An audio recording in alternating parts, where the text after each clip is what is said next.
Assalamualaikum warahmatullahi wabarakatuh. Shalom, salam sejahtera bagi kita semua. Perkenalkan, saya Alberta Atriani Ningsi dengan NIM 2405016054. Saya dari kelas B, angkatan 2024, program studi Pendidikan Biologi, Fakultas Keguruan dan Ilmu Pendidikan.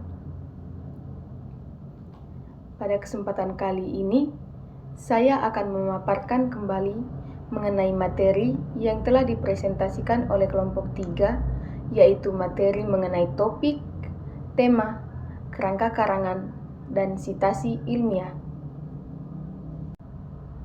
Yang pertama adalah topik. Topik adalah pokok pembicaraan tentang suatu hal yang akan digarap menjadi karangan. Pokok pembicaraan yang dimaksud di sini adalah sesuatu yang masih bersifat umum.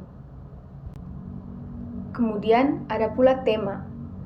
Tema atau pokok pikiran merupakan dasar cerita yang dipercakapkan, dipakai dalam dasar mengarang, mengubah sajak, dan lain sebagainya. Istilah tema sering digunakan dalam tulisan maupun webinar. Dalam pengertian lain, tema adalah suatu gagasan pokok atau ide pikiran tentang suatu hal, satu di antaranya dalam membuat suatu tulisan. Tema juga hal yang paling utama dilihat oleh para pembaca dalam sebuah tulisan. Jika tema yang diberikan menarik, akan memberikan nilai lebih pada tulisan tersebut. Selanjutnya, ada kerangka karangan. Kerangka karangan adalah suatu rencana kerja yang memuat garis-garis besar dari suatu karangan yang akan digarap. Kemudian, ada sitasi ilmiah.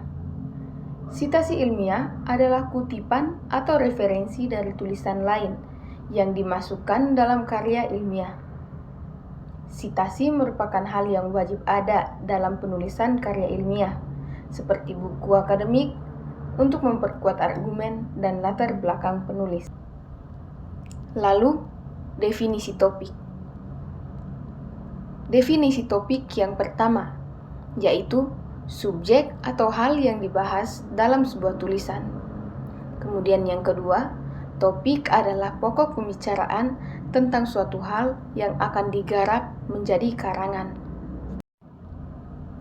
Berikut contoh-contoh topik. Yang pertama, pertandingan cerdas cermat antara mahasiswa pendidikan biologi.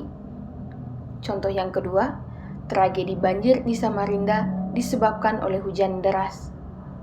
Dan contoh topik yang ketiga, kasus pencurian helm yang marak terjadi di Samarinda. Setelah mengetahui definisi topik, kemudian ada definisi tema. Tema berarti pokok pemikiran tertentu yang akan disampaikan oleh penulis dalam karangannya yang disebut tema karangan. Setelah definisi tema, ada pula definisi kerangka karangan.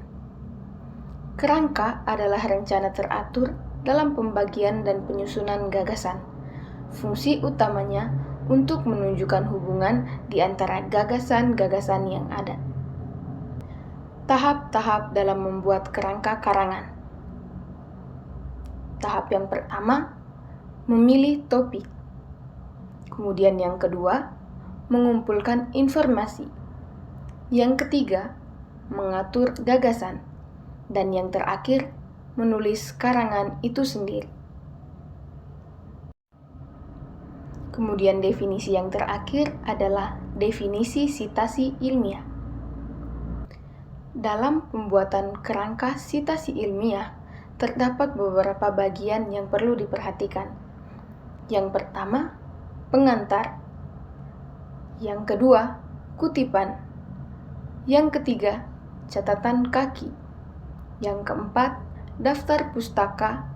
Yang kelima, aplikasi penunjang pemilihan sitasi.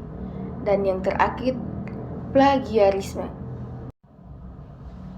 Nah, setelah mempelajari tentang topik, tema, kerangka karangan, dan sitasi ilmiah, maka kesimpulan yang dapat diambil dari materi kali ini adalah dapat mempelajari dan mengetahui apa itu topik, tema, kerangka karangan, dan sitasi ilmiah seperti pada pengertian, definisi, contoh, dan tahap urutan kerangka.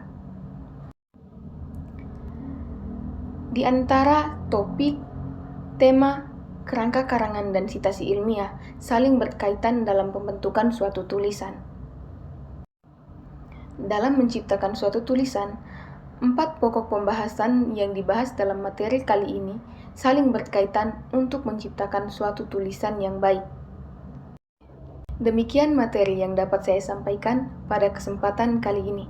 Saya mohon maaf apabila ada kesalahan dalam pengungkapan kata-kata atau dalam menjelaskan materi yang telah saya bawakan. Saya Alberta Trianingsih, terima kasih dan sampai jumpa.